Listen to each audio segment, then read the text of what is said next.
আমরা এই নির্বাচন ব্যবস্থা পরিবর্তন চাই, সেই কথা বলে যদি নির্বাচন পিছিয়ে দিতে বলা হয় বা নির্বাচন হবে না, এটা কিন্তু সঠিক না। এক, দুই হচ্ছে ম্যারাডোনা হাত দিয়ে গোল করেছিল, সেজন্য আপাতত ফুটবল খেলা বন্ধ থাকবে? ফুটবলের নিয়মের প্রবলেম এটা। ম্যারাডোনা হাত দিয়ে গোল করেছিল, এটা ম্যারাডোনার প্রবলেম। এটা কি ফুটবল খেলার নিয়মের দোষ? ফুটবল খেলা যে এত ফাউল হয়, খারাপ দল যখন খেলে ফাউল করে, ভালো দল খেললে ফাউল করে না। মেসি তো হাত দিয়ে গোল করে নাই, ম্যারাডোনা করেছে। এই জন্য ধরেন আর্জেন্টিনা বাদ, ফুটবল খেলা বাদ, এই যুক্তিটা হচ্ছে ওই রকম। আর তরুণরা ভোট দিতে চায় না, কথাটা একদমই ভুল। গত আন্দোলনে যদি আমরা দেখি, শহীদের সংখ্যা হিসাব করি, তাহলে দেখবেন যে বহু রাজনৈতিক দলের সরাসরি সদস্য তরুণরা প্রাণ দিয়েছেন। সেই রাজনৈতিক দলগুলি যদি ভোট চায়, তাহলে সেই রাজনৈতিক দলের তরুণরাও ভোট চায়। ফলে শুধুমাত্র ফেসবুক ভিত্তিক তরুণ সংগঠন অথবা একটা কোনো 2টা বা 3টা নতুন দল, তারা বললেই আসলে মানুষ ভোট চাইছে না। এটা যারা বলে, আমি বলবো তারাই বরং জনগণের সাথে সম্পৃক্ততা হারিয়ে ফেসবুক দেখে দেখে রাজনীতি করার চেষ্টা করছে। ঘর যাতে ময়লা না হয়, সেজন্যই ডাস্টবিনটা লাগে। কারণ ডাস্টবিনের মধ্যে আমরা ময়লা ফেলেই হচ্ছে, যাতে প্রয়োজনীয় সময়ে ডাস্টবিনটাকে সহ অথবা ডাস্টবিনের ময়লাগুলি বাইরে ফেলে দিতে পারি, এবং ডাস্টবিনের মধ্যে একটা ঢাকনাও থাকে। ফলে যে কাজটা খুবই জরুরি, সেটা হচ্ছে যে সত্যিকারের ঘর সাফ করতে চাইলে ভালো নেতাদেরকে দলীয় নেতৃত্ব এবং সরকারের নেতৃত্বে আসার সুযোগ দিতে হবে। নির্বাচন ছাড়া আর কোন পদ্ধতি আছে যেখানে আপনি ভালো লোককে নিয়ে আসতে পারেন? সেটা কি সিলেকশন? যদি সিলেকশন ঠিক মতো ওয়ার্ক করতো, তাহলে আমি একটু আগে যেটা বলেছিলাম যে উপদেষ্টারা যাকে ব্যক্তিগত প্রিভিলেজ কোটায় চেনেন, চেনা লোককে নিয়োগ দিয়েছেন, সেই লোক সরাতে হচ্ছে কেন?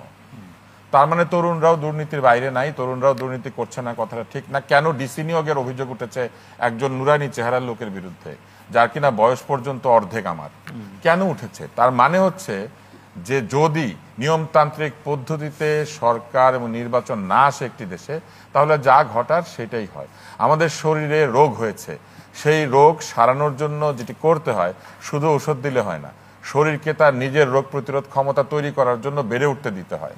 ফলে যদি ধরে না হয় এইরকম যে না, আমরা শুধু চিকিৎসাই করে দেবো, চিকিৎসাই করে দেবো, আপনি বিছানায় শুয়ে থাকবেন, এইটা কিন্তু সঠিক না। ঠিক একইভাবে গণতন্ত্রের এবং একটি গণতান্ত্রিক দেশের প্রাথমিক দায়িত্ব হচ্ছে গণতান্ত্রিক প্রক্রিয়ায় নেতৃত্ব নির্বাচন করে তাদের উপর আস্থা রেখে তাদেরকে সময় দেওয়া দেশ চালানোর জন্য।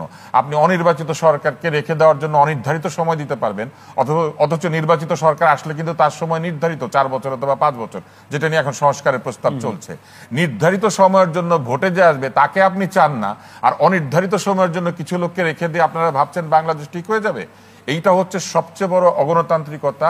এবং এই চিন্তা যারা করছেন, তারা পুরনো স্বৈরাচারের যে ধারা, যে তরিকা, সেই তরিকা বলবৎ রাখার চেষ্টা করছেন। এইটাই হচ্ছে স্বৈরাচারের ধারা। যে নির্বাচন চায় না, সে মূলত স্বৈরাচারের প্রথম বীজটা রোপণ করে। দ্বিতীয় হচ্ছে যে মনে করে যে নির্বাচন হলেই সেই নির্বাচন পক্ষপাত দুষ্ট হবে, সে আরেকটা ভুল করে। কারণ নির্বাচন যারা করেন তারা হচ্ছেন মিড লেভেলের সরকারি কর্মকর্তা, তাদের সামনে ক্যারিয়ারের অর্ধেকটা প্রায় থাকে।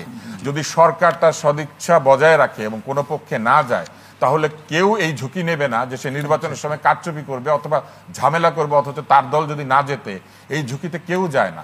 সরকারি কর্মকর্তারা একটা আর্মির মতো, একটা ব্যুরোক্রেসি হচ্ছে একটা ট্রেন্ড জায়গা, তারা মূলত সরকারের ইচ্ছাকে প্রতিফলিত করে, এরা মিররের মতো।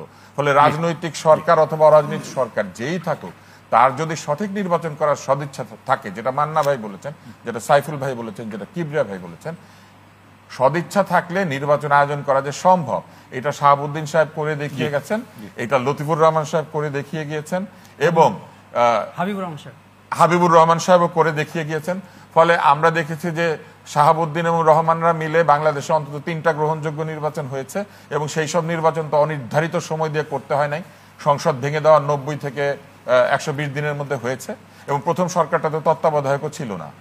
তো এটা যদি তখন সম্ভব হয়ে থাকে, আজকের এই ডিজিটাল জমানায় যেখানে ফেসবুক আছে, ইউটিউব আছে, হাতে হাতে ক্যামেরা আছে, সরকারের ভেতরে এবং বাইরে সাধারণ মানুষ আছে যারা কিনা যে কোনো জায়গা থেকে দাঁড়িয়ে যে কোনো কিছু জানিয়ে দিতে পারছে, এইরকম একটা ট্রান্সপারেন্ট দুনিয়ার মধ্যে ওই রকম একটা ভালো নির্বাচন করা যাবে না, এটা কিন্তু অবশ্যই। ভাই, আপনি একেবারে বিতর্কের একেবারে গুরু।